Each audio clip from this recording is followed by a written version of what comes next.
Inside is the kind of game that doesn't come along very often. That's not just a reference to the fact that it's the second game from developer Playdead, the first being Limbo nearly 6 years ago. Inside is a true masterpiece, the kind of carefully crafted experience that's so expertly built that the game's most subtle touches feel like they were made by invisible hands.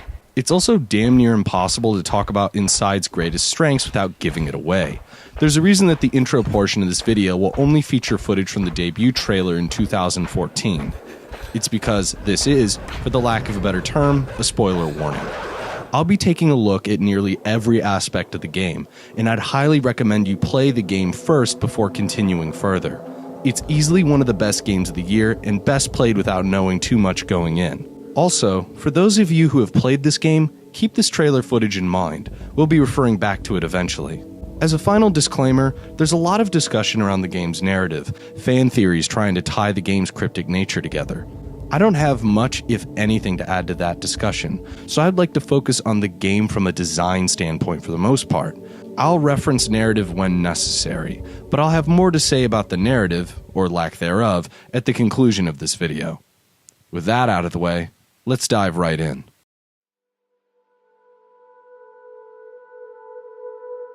I mentioned Limbo earlier, and it's worth bringing into the discussion about Inside. Not just because both games were created by Playdead, but because of the way that the first few segments of Inside seemed deliberately designed to play with the expectations of those who played through Limbo. For starters, Inside's opening image is a dark forest, and after a single button press, a boy emerges and begins to run. This is quite literally how Limbo starts. Both games even have the boy running across a log. But within moments, Inside takes a turn. The player comes across a truck full of people being driven away by a man. In Limbo, it takes a while for another human being to show up, let alone more than one. Right out of the gate, Inside begins to wither away at the player's sense of familiarity. After being chased by dogs and men in masks, the boy leaps into a body of water and swims away to safety. This is also separate from Limbo, in which the boy drowns in water. It's not just that jumping into the water introduces a new and separate mechanic. It's that when you emerge from the water, the environment is completely different. Gone are the dark trees reminiscent of Limbo, replaced by rain and an overcast sky. Even before the jump, one major mechanical change from Limbo has already occurred, one so subtle that I almost missed it entirely. The objects you push and pull are in the background. In Limbo, if you are pushing or pulling an object, it exists on the same plane as the player. Most objects during Inside's duration are technically in the background. It might not seem like much, but in Limbo you constantly had to jump over objects as you were dragging them so that you could get to the other side of them. Inside literally bypasses this by placing these objects in the background, allowing for greater player mobility. But the greatest moment of subversion is one of the game's first real environmental puzzles, where you must knock over a bale of hay using chicks that follow you around. I'm going to take this moment to show you how Markiplier, Jacksepticeye, and PewDiePie all reacted to realizing they had to launch the chicks through the machine. There's a pattern here. Ed, what are you gonna do with these chickens? They follow me. Oh no! There seems to be a convenient ramp for small creatures to walk into, and I don't know if that's a good thing.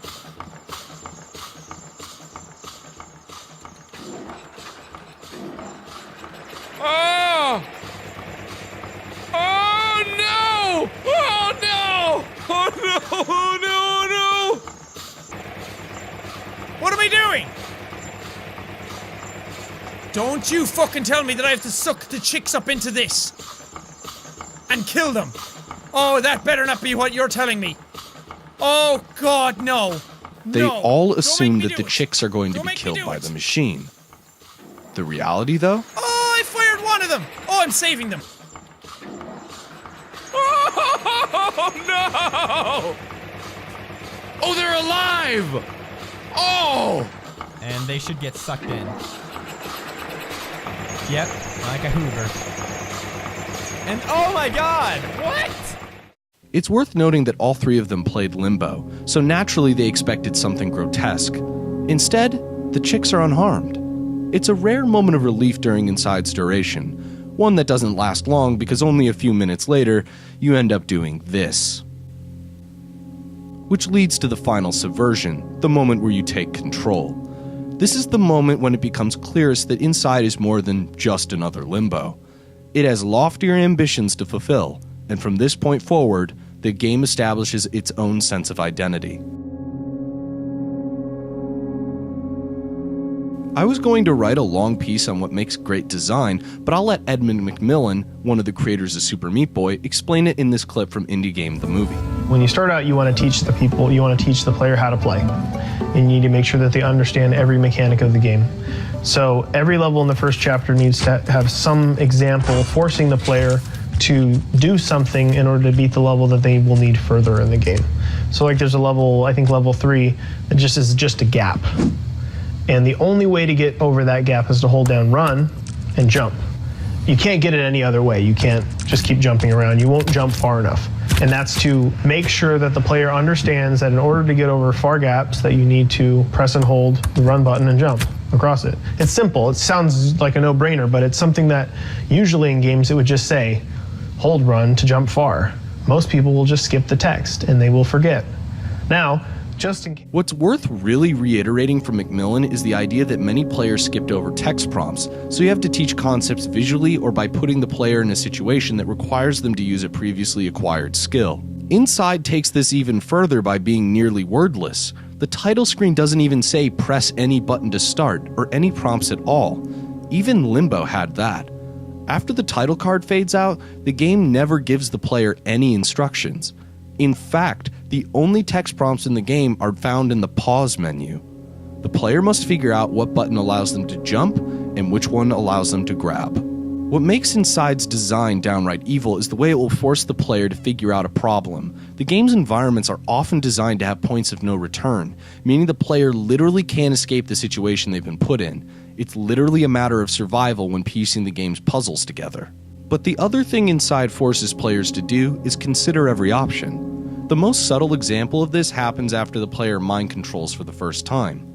See that minecart?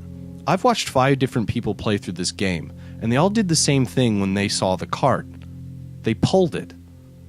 The solution is to push the cart away so you can lower the chain and climb it, but it's worth asking, why did the majority of players pull the minecart? I did it, my friends did it, and yes, Markiplier, Jacksepticeye, and PewDiePie did it. A lot of times he will look where you need to go. Oof. All right, let's do it. I'll fool you! Oh no, but it's a catch-22.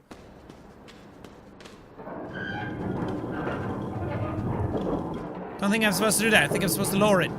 To tell you the truth, I'm not sure why most players tend towards pulling the cart. Maybe it's because the final solution of the mind control puzzle involves pulling. I can't really say, but what the cart does is remind players to approach Inside's puzzles from every angle.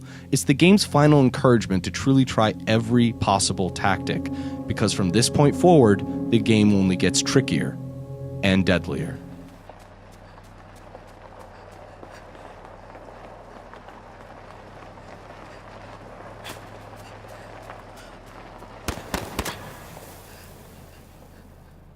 Death in Inside is a brutal punishment. The world has no mercy for the boy, and that's putting it mildly.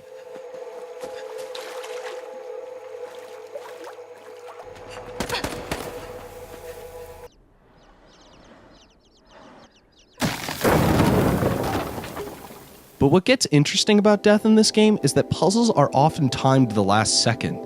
You have just enough time to jump away from the dogs, you have just enough time to close the hatch. And that's if you succeed. But what happens if you fail? In this puzzle, you have to run over, open the gate, throw the switch, dodge the searchlights, and get onto the elevator. If you throw the switch first, dodge the searchlights, and try to open the gate, this happens. Yikes. But notice that the boy was literally a moment away from opening the gate. If the searchlights moved a second slower, the player might have been able to bypass the intended design.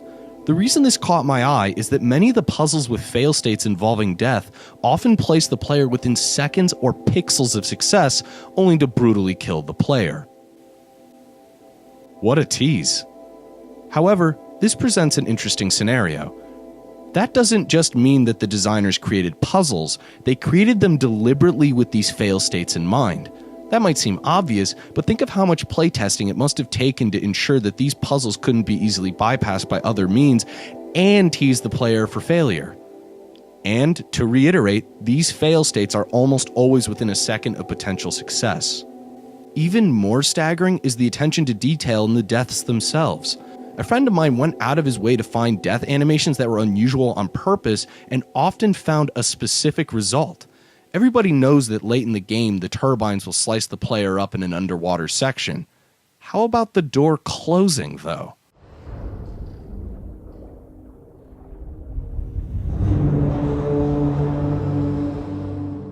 You can even impale yourself on spikes if you try hard enough.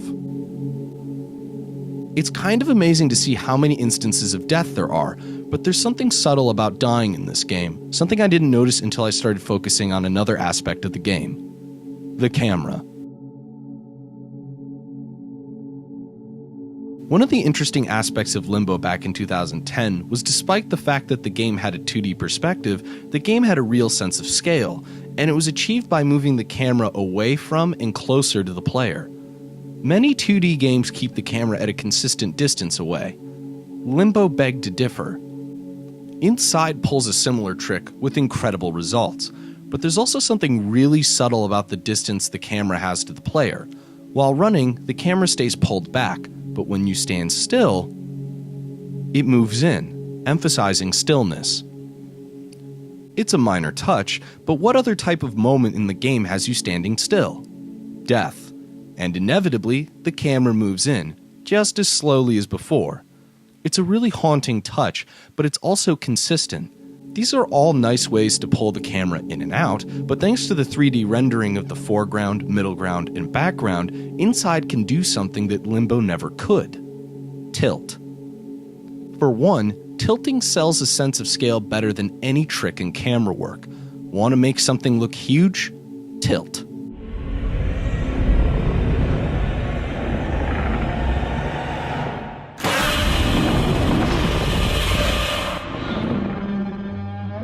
Want an example from a video game? Then look no further than Shadow of the Colossus. It literally had a button dedicated to locking onto the beasts you were fighting, and the lock-on camera purposely moves close to the player while tilting up at the Colossus. Is the music gonna kick in? Do it. Do it. And the game, like, you can just hold L1 and it makes the most cinematic shots ever for you. Also, keep Shadow of the Colossus in the back of your head as we move forward. I'll be referring to it later. The tilt also allows the designers to emphasize parts of the environment for puzzle solving. The camera can tilt down to show us a deadly spotlight. The camera can tilt up to show us a sea creature barreling right at the boy. It also helps that these are great visual compositions, but still helpful. It's also worth bringing up compositions in this game, which often place lighting, environmental elements, and a sense of depth to create frames that are practically pieces of art. Some framings even show the tiniest background elements. Every detail is present. To see an example of how important the camera tilt can be, let's compare and contrast the game against itself. The beginning of this video had the game's debut trailer in 2014, and it actually shows that certain compositions were tweaked for the final release. In particular, let's take a look at the boy jumping away from the dog. It's a brief clip, but the camera isn't tilted that much. It's just the boy jumping into some water. In the final game, this moment is different, and not just because there's more than one dog leaping at the boy. The camera move is tilted just enough to emphasize the distance between the boy, the water, and the dogs. It's a small but brilliant change. The final aspect I love about Inside's camera, though, is its shakiness. It doesn't shake around like a handheld shot in a war film, but in a way that feels floaty. If anything, it almost resembles a Steadicam shot. For my own personal tastes, it actually feels like a specific type of camera move that was often employed by John Carpenter in the 70s and the 80s. When you dolly a camera, normally you put the camera on a track. Carpenter often put the camera on a Steadicam rig and treated it like a dolly. The end result? An unsettling float to the camera. It's a subtle touch, and one used to great effect throughout the game's distinct moments. Which brings us to One of Inside's greatest strengths is that it rarely repeats a sequence. You only play chicken with a pig once, you only perform the conformity puzzle once, you're only in the submarine for one section, and so on. But even if a sequence repeats, it has distinct variations. You trick one dog with the geography and jump away. You trick 3 dogs with the geography and you have to pull 3 boards of wood away to escape. You encounter a sea creature in a submarine with a light to protect you. You encounter a sea creature with nothing to save you but the distance that you can put between yourself and it. You hide under a pipe to avoid a spotlight. You have to move the cover that hides you from the spotlight. You control a few people in the background. You control a man who controls another man. You lead 18 people through a massive cavern. In a day and age where games will repeat gimmicks ad nauseum, it's nice to see a game go deliberately out of its way to create distinct moments. And on top of that, it's nice to see a game subvert player expectations by evolving previous set pieces in new and interesting ways. What becomes even more fascinating about these distinct moments is when you factor in the game's hidden areas. Throughout the game, the player can disassemble strange glowing orbs. Some of these are as simple as swimming left, climbing down, or climbing up. But some of them require putting together previously acquired skills. In one optional area, the player has to find a way to get a mind-controlled host to another mind-control helmet placed incredibly high up. The solution? Launch him off of your submarine in the water. Another requires a new mechanic entirely where you pick up a torch and face different directions to keep dogs from running at you and eating you. Another requires you to leave a puzzle in progress. And another makes you leave half of your mind-controlled followers behind so that they can fall on top of an elevator so they can boost you up later. Wow. The most absurd one, though, is unlocking the game's secret ending, which requires you to open a door that's locked by a mechanism that can move up, left, or right. Each direction produces a different sound, like a musical note. And where do you find the musical note sequence? By listening to a tape at the site of one of the glowing orbs. That's cryptic. But you can't just have a series of great moments one after the other. It's easy to lose track of these great moments if they happen one right after the other without any downtime. Thankfully, Inside gives the player plenty of time to reflect. Okay, time to talk about Shadow the Colossus again. Shadow the Colossus has some of the most memorable boss fights in video game history. I mean, you'd hope it would, considering that the game is just 16 boss fights in a row. Except that it's not. I think some people forget that a huge portion of time spent in Shadow the Colossus' world is spent navigating wilderness. The player has to find the Colossus first, and this downtime spent in a barren world makes all the difference.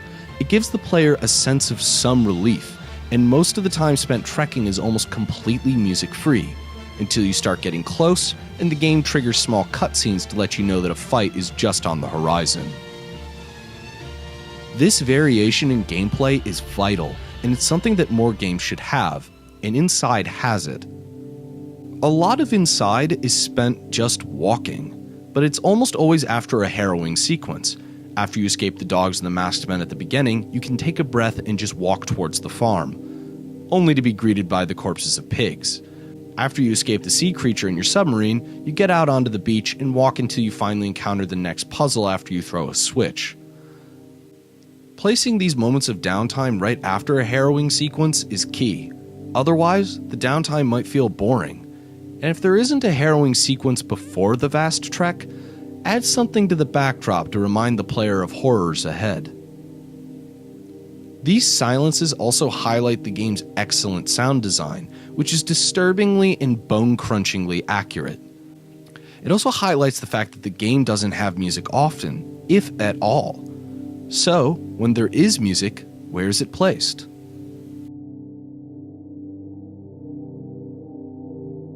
Music during Inside's duration has 2 functions: tension and discovery. The game will introduce music after figuring out a puzzle correctly. To go back to some earlier examples, the first spotlight puzzle will only trigger the music track if done in the correct sequence, a discovery. The music continues into the conformity segment to increase tension. When you first crash through a barrier in your submarine, music activates for 2 discoveries in 1. Not only have you figured out how to charge through objects, the scale of the underwater environment becomes clear.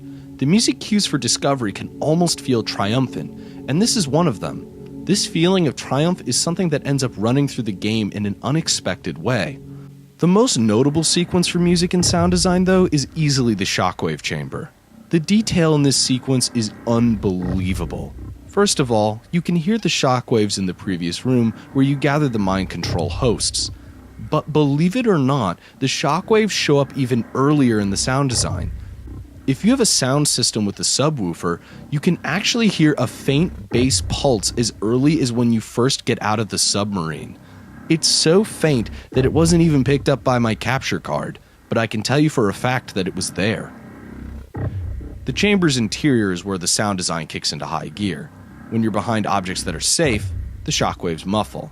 If you're out in the open, enough said. In a memorable puzzle notorious for tripping up players, the correct solution triggers a music loop that is still in time with the shockwaves. It's a nice touch, but the most intricate touch of all is buried even deeper. Watch what happens when you die when the shockwaves are playing, or when the music is playing. Listen carefully and see if you can notice it. Hear the shockwaves?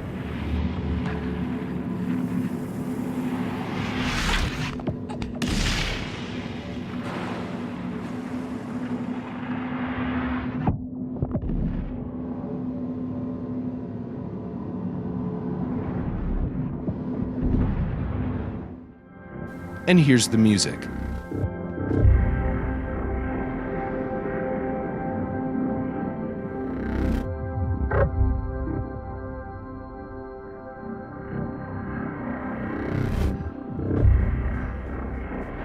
What is there to notice? The shockwaves are always about 6 seconds apart, even during the respawn period. The loop is never interrupted even once. Even when the music starts to play, the shockwaves are always 6 seconds apart during death. Even more amazing is the fact that the player always spawns about 2 seconds before the next shockwave hits. The sound design and music of this sequence are tied to the respawn timer. Fine detailing like this is what separates good games from great games. At the beginning, I mentioned the idea of a game designed by invisible hands. It's the idea that a game can be so well built that the player doesn't even notice certain seamless details. All of these details are in addition to everything already discussed: expectations, teaching the player, pixel-perfect death, camera in a 2D world, distinct moments, long silences, and now, the sound of triumph. Combined, all of these points take us to the grand finale.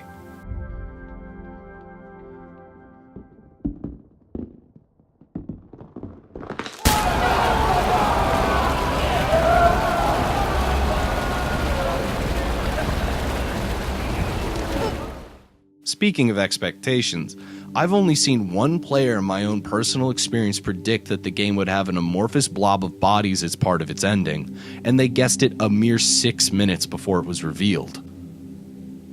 But I didn't see it coming, and nobody I know saw the fact that you'd play as the blob at the end for a near 15 minutes coming.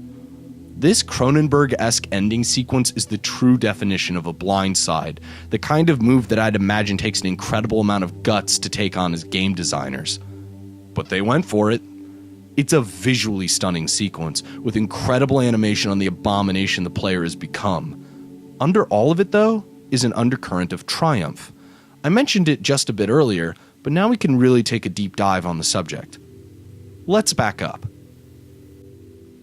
When you first enter the facility, you have to flip a switch to open a door. It's a seemingly minor detail until you start playing as the blob. When a desperate worker throws the switch back on the blob and seals the door, the player simply grabs it and tears it apart. Throughout the entire finale, the player's presented with imagery that had been an obstacle for the boy that barely hinders the blob. This is most apparent when the dogs appear. The 3 dogs chasing the boy at the fence is one of the game's most stressful moments. When you're the blob, they're a nuisance at most, just barking. Most of the finale is spent crashing through literal barriers, the level of destruction staggering. The game is full of minor details, but did you know after you crash into the diorama that you can destroy it even more? But what's truly amazing is that they use the blob as an opportunity for a few last environmental puzzles, and some damn good ones too. The puzzle where you have to toss the crate on fire over the sprinklers is particularly satisfying. And while the game literally tries to trap you shortly after, the blob escapes not only from its trap, but ultimately out of the facility and into the sunlight as the camera slowly pulls out. What's amazing about all of this is how well the game flows from start to finish. Literally. The game has a single loading screen at the beginning, and after that the only load times are when you die for a respawn, but the time it takes is never more than about 10 seconds or so. So the game literally scrolls from one end to the other, making it a graceful series of nightmarish events, culminating in the brightest image that the game has to offer. Start with an image of the darkness of nature, end with nature at its brightest. That's how you structure an incredible experience back to back. There are so many more things I could talk about in regards to Inside, but I'm afraid it'd just come off as pedantic and obsessive. As if this video already isn't, but I digress. What's really amazing about Inside is that it's a rare breed of linear experience in gaming. The game is almost hyper-linear, only accepting specific solutions to its puzzles and forcing the player to navigate a 3D world on a 2D plane. But its polishing and detailing are so strong that it manages to feel like a living, breathing world. In a medium that strives to create massive worlds filled with interconnected characters and systems, Inside is a reminder of how great a carefully crafted experience can really be. There's one last point to address though, one final portion to this essay. Narrative. What is the narrative of Inside? It's my personal belief that the game is not meant to have a concrete narrative, but to simply be a nightmarish experience. A vision rooted in imagery from the real world, but twisted and wrong. It's not necessarily about a story. It's about evoking a feeling through familiar iconography. I think trying to literally interpret Inside is a losing battle from the start. In fact, its secret ending says it all. You enter a bunker to find out that a machine has controlled the boy's actions for the entire game. It can be seen as a literal plot device, but I choose to see it as a nasty reminder from the developer about the experience that they've created. No matter how in control you feel as the player, this world was built and it is not yours to change. All outcomes are predetermined, or to put it another way, they've been designed.